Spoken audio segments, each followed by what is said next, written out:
All right, so before we start, what I want to say is, obviously, we're less than 24 hours from this tragedy, and so I'm going to tell you what I know as I've been briefed. Things can change, and they may change as this investigation continues to unfold. But as a department and as a family, we are devastated. Last night, we lost a brother, a hero. Officer Darren Burks was a son, a nephew, a friend to many, and he was senselessly and tragically murdered in the line of duty. We came close to losing other officers who put their lives on the line to protect their brother, and it is by the grace of God they are still with us today. Our officers were targeted for nothing more than the uniform they wear and for the brave and honorable job that they do. I do want to make something clear. I know that the word ambush has been thrown around in the last 24 hours or so. That's not what happened here. Officer Burks was executed. Our preliminary investigation has determined that on Thursday, August 29th at 10:02 p.m., the suspect, identified as 30-year-old Corey Cobb Bay, a black male, arrived in the 900 block of East Ledbetter Drive and parked his white Buick. At 10:04, Officer Burks arrived at the location and parked near the front entrance of the building between call assignments. Cobb Bay approached Officer Burks and talked with him briefly through the driver's side window as he recorded the encounter with a cell phone. The suspect then pulled out a handgun and executed Officer Burks as he sat in his vehicle.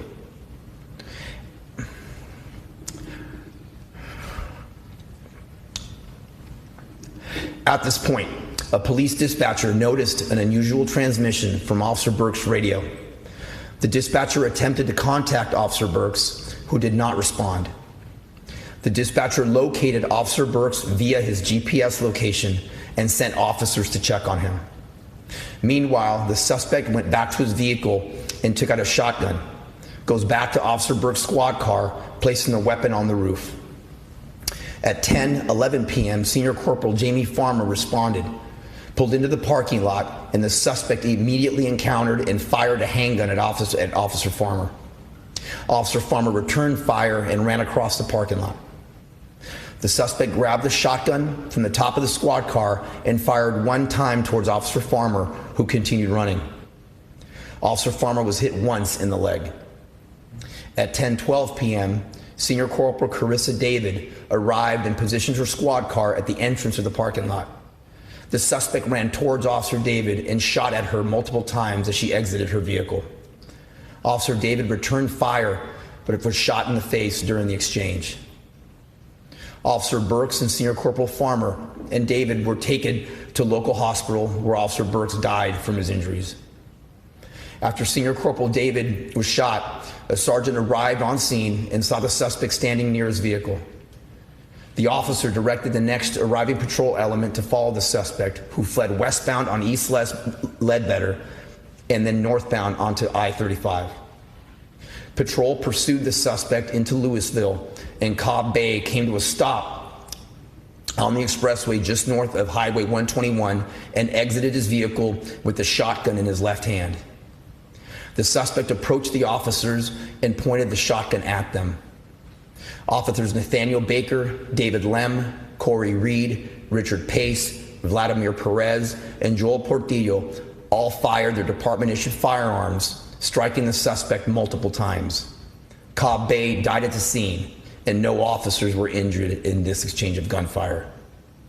Senior Corporal Farmer was treated and released from the hospital today, and Senior Corporal David remains in critical but stable condition.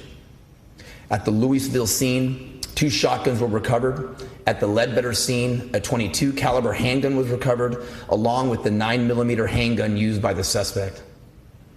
The Dallas Police Special Investigations Unit responded in investigating the incident. The Dallas County District Attorney responded and is conducting an independent investigation. The Office of Community Police Oversight was notified. As I said earlier, our officers were targeted by this coward. Our detectives have learned from social media that 3 days ago, Cobb Bay approached an unmarked squad car of an unknown law enforcement agency and recorded as he questioned the officers about why they were parked there. He expressed problems with his personal and professional life online. And 1 day ago, he made a post indicating an event was happening on Friday. The investigation determined last night was premeditated, again for no other reason than the uniform we wear, that my men and women proudly wear, and for the brave and honorable job our men and women do each day. And it was brave and honorable work done last night. From our dispatcher who knew something wasn't right while listening to a radio transmission, he followed his training and protocol, sending help to our officer when he needed it most. To our 2 injured officers who engaged, showing true bravery while looking evil right in the face, responding to help their fellow officer. To the officers involved on our second scene, knowing the risks, pursuing a dangerous, violent criminal who just took the life of their brother officer and who injured others. And to our fallen officer, Officer Darren Burks, we will never forget his sacrifice. Our department is hurting. We're grieving the loss of our brother. And while we stand behind and support his loved ones and our injured brother and sister officer who are in their own fight after this senseless evil act. But despite our hurt, despite our grief, as a department, as a city, and as a family, we will keep fighting. We will not be deterred from our mission. Fighting for our fallen, for what is right, and for this city. We honor our fallen and our injured heroes by continuing our mission every day. Yes, we have tough days ahead, but we will get through it, as we always do, together and as a law enforcement family. Earlier today, I visited with Senior Corporal Farmer, who miraculously was released from the hospital today. He was in great spirits. I also visited with Senior Corporal David, who is fighting and has a long road to recovery. And I also visited Burke's mother, who is a beautiful, strong woman of faith. We hugged each other, we cried together, but I assured her that we will be with her every step of the way, and that her son will be remembered as a hero. Also visited 3rd Watch, South Central, which Officer Burks was a member of, and assured them that anything they need in regard to their mental wellness, the department is here for them. They are hurting, as we all are, but passed on the message to them, as we did to the rest of our department, that we need to take care of themselves and each other.